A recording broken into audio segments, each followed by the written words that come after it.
Salve peixeiros com orgulho, bem-vindos a mais um vídeo do canal SFC Raiz. Como sempre agradeço de coração o número cada vez maior de inscritos nesta página, mas se estão vendo pela primeira vez, desta força também, acione o botão de inscrito para os futuros vídeos de análise e vlogs próximos, beleza? Santos 2, Botafogo 0, primeiro jogo pela Copa do Brasil, numa semana que é especial, que marca aí o aniversário de 111 anos do nosso Avenida do PL, que serão completados na sexta-feira, dia 14 de abril, com direito a uma festa que será realizada no ginásio Blue Med, na Ponta da Praia, em Santos. Ao que se espera, pelo menos que se julga nos corredores da Vila Belmiro, que a procura de ingressos para esse show ainda está baixa, que vai ser aproveitada aí para ser anunciada a nova camisa, inclusive também o novo patrocínio, segundo fontes seguras dos bastidores do Alvinegro, um patrocínio providencial com a ajuda do Neymar, da família Neymar, que parece que o Santos ganhará o dobro do que recebe hoje com a atual patrocinadora do mesmo ramo. Então, enfim, um grande pacote aí de surpresas para a nossa torcida que está precisando, que também marcou essa semana de certas revelações, como, por exemplo, o aumento do quadro de funcionários na gestão Rueda, o aumento também da dívida de longo prazo, que com certeza será herdada da próxima gestão, seja com o Rueda reeleito ou não, com uma outra gestão. Sim, outros fatores que, enfim, a torcida, talvez, grande parte dela não está muito acostumada a acompanhar, mas que deveria, ao invés de ficar preocupada com o cavalinho do Fantástico se aparece ou não, né, na emissora de televisão. Mas, falando de um assunto que importa neste vlog, nesse vídeo, é a vitória santista providencial frente às Panteras de Ribeirão Preto, um jogo que, pelo menos, essa impressão do primeiro tempo foi um Santos um pouquinho diferente do que se via aí nos últimos tempos, uma equipe dividindo com carrinho, disputando bola, com vontade. Lógico, não é o Santos ideal que toda a nação santista espera, mas pelo menos um bom começo, uma equipe que briga por cada bola com dividida, aumentando, por exemplo, o volume de pressão na saída de bola do adversário, como se viu nos primeiros minutos da partida, e que foi, né, o grande fator preponderante, especialmente no primeiro gol, na assistência do Dodge para a conclusão do Lucas Lima, jogando entre os dois zagueiros da meta adversária. Esse é o Santos que a gente começa a ver para sair um pouco desse marasmo, desse abismo em relação a pelo menos potenciais rivais que com certeza o Santos enfrentará na Série A, bem mais qualificados do que o Botafogo de Ribeirão Preto. Então já poderia ser um certo progresso no que foi nesta partida. Enfim, mas veio o segundo tempo, uma equipe completamente nula e que acabou sendo mais uma imitação barata do que aquilo que a gente vem lamentando nesse time do Santos, pelo menos no restante desse início de temporada, que a gente espera que seja bem melhor agora, na estreia do Brasileirão frente ao Grêmio, que será às 18h30 no estádio Alfredo Jaconi, em Caxias do Sul. O Grêmio está cumprindo, parece, suspensão em virtude de uma confusão que ocorreu no ano passado na Série B. O jogo será de portões fechados fora da capital do Gaúcho. Do mesmo modo que o Santos vai jogar essa partida de volta na Copa do Brasil frente ao Botafogo de Ribeirão Preto, na Vila Belmiro por portões fechados em virtude da aquela bagunça ainda naquele jogo diante do Corinthians no ano passado. Bom, mas voltando ao desempenho do que foi essa partida, foi o nível de jogo, pelo menos no início desse primeiro tempo, deu uma certa esperança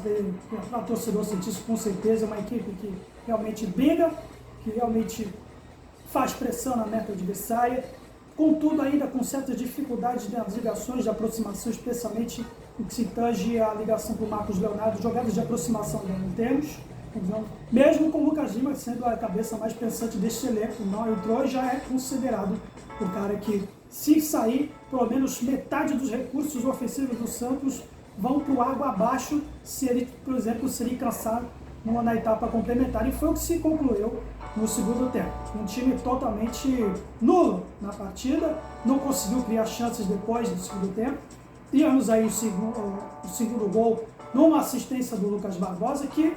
por exemplo, surgiu também primeiramente da justiça aqui, que pelos comentários que se vê em redes sociais, muita gente ficou desconfiada com a escalação do Camacho fazendo a linha do meio do campo com o Dodge. Mas hoje ele, Camacho, foi um grande fator decisivo nesta partida, numa roubada de bola que ele fez, por passe do Lucas Barbosa, que olhou o Marcos Leonardo em velocidade mais uma vez na linha dos dois zagueiros, conseguiu aí provocar aquilo que ele gosta de fazer a maior parte do seu tempo, né? Mendigar pênalti, mas dessa vez funcionou. Dessa vez foi pênalti e ele concluiu, deu números finais da partida que poderiam ser melhores, poderia ser maior. A equipe do Botafogo propiciou espaços, mesmo partindo para cima, tendo recursos de uma jogada ensaiada que até o Odair Hellmann, no início do jogo, uma jogada ensaiada que vai chamar a atenção dessa equipe do Adilson Batista. Sim, aquele Adilson Batista que quase estragou aquele time de 2011, tricampeão da Libertadores. Pois é, ele conseguiu fazer uma jogada ensaiada que talvez o Odair Hellmann ainda nem sonhe em fazer nessa temporada, nesse intervalo que ele teve, nesse tempo sabático que o Santos teve até agora e que não apresentou em jogadas de bola parada, que só não foi gol do Botafogo por infelicidade na conclusão deles. Mas então, ainda temos problemas nos espaços da zaga, embora hoje tivemos aí, por exemplo, a grande atuação razoável de Eduardo Bauerman e de Messias, que eles usaram e abusaram das jogadas de linha de fundo, usaram e abusaram dos cruzamentos, mas hoje, pelo menos, não comprometeram. Todas as bolas, pelo menos 99%, eles conseguiram ganhar. Então, o grande problema continua sendo talvez as laterais. O Natan, embora tenha sido um pouquinho mais esforçado do que ele costuma ser nos últimos jogos,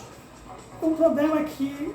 já se dizia dele, é um certo peladeiro. Ele gosta de fazer finta, mas o problema é o passe. O passe, logo a última bola do Natan, que é o problema, ele não consegue passar. E acaba tendo muitos passes errados. Felipe Jonathan hoje também não comprometeu muito, fez aquilo que se espera de um jogador já experiente há um bom tempo nesse time e que, embora ainda tenham críticas com relação ao Felipe Jonathan, pelo menos hoje fez uma partida no nível dele. Talvez o único problema no primeiro tempo do jogo, na etapa inicial, talvez tenha sido a parte destoante, foi a atuação do Daniel Ruiz jogando pela ponta esquerda, que não teve a mesma sincronia que teve com o Felipe Jonathan. Talvez, não sabe, pelo menos o departamento de scout, quando contratou o Daniel Ruiz, foi para ser um cara de meia, e ele jogando pela ponta, talvez não fez uma partida um pouco regular contra o restante do elenco, que foi pelo menos na etapa inicial.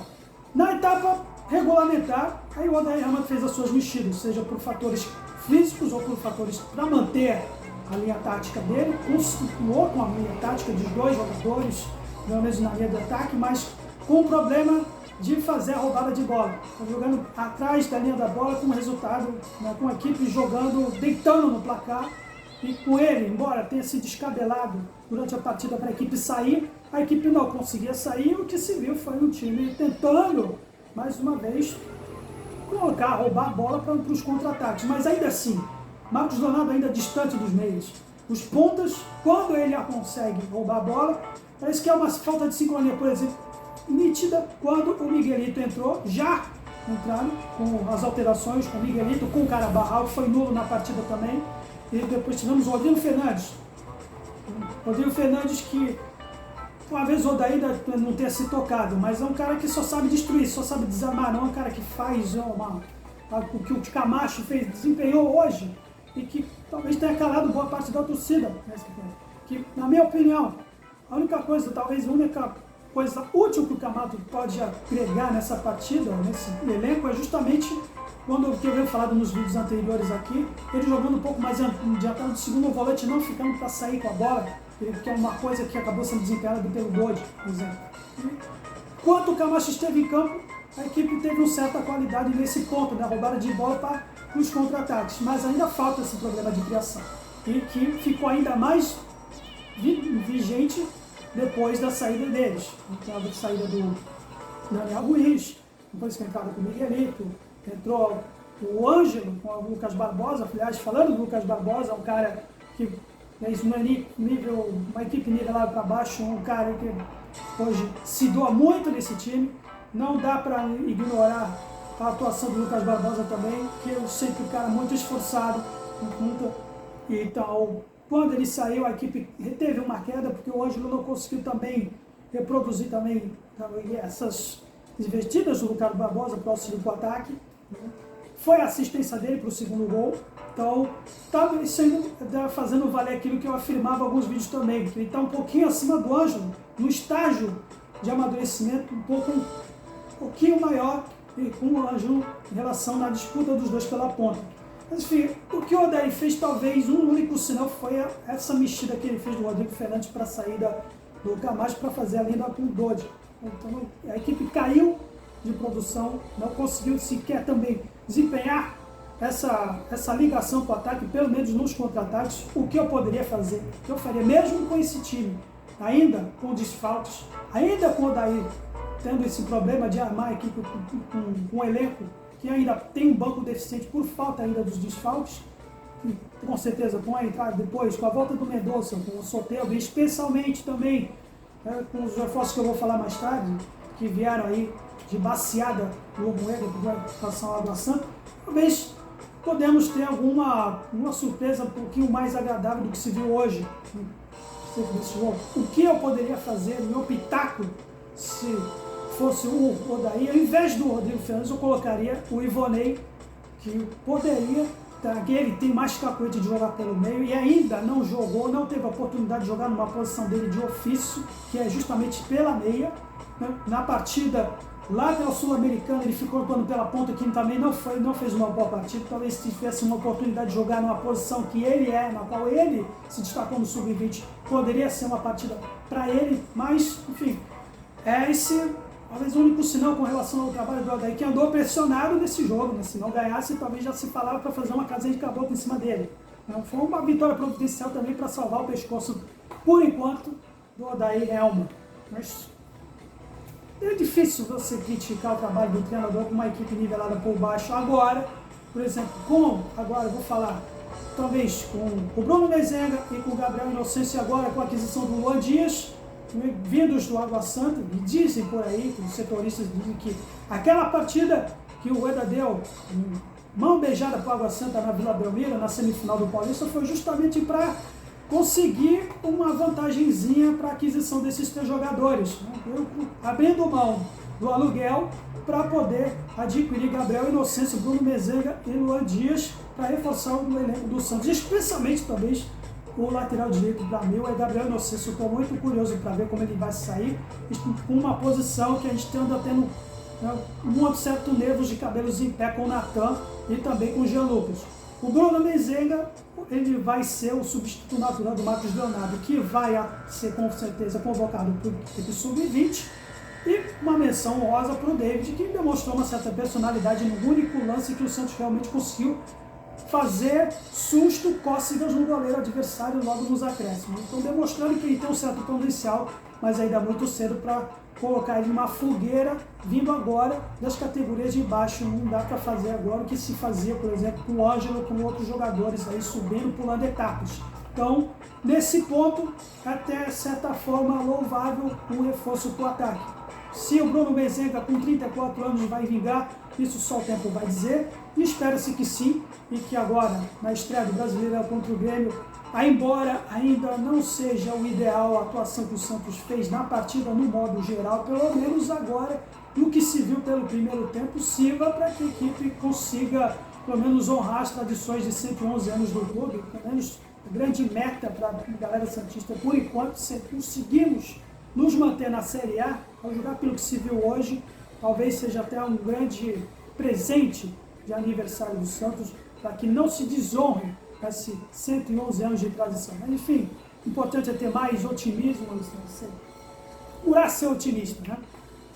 Difícil, mas o importante é conseguir apoiar esse time, apoiar o clube, no modo geral. Vamos salvar esse ano que promete ainda. De um certo progresso, mas ainda é muito pouco, e tomara que depois, com as vindas de reforços, talvez a equipe consiga produzir mais para podermos nos manter na Série A esse ano. Mas, se você concorda ou discorda, deixe sugestões de crítica na seção de comentários para fortalecer esse canal, desse espaço 100% santista. Santos sempre Santos, valeu e até a próxima!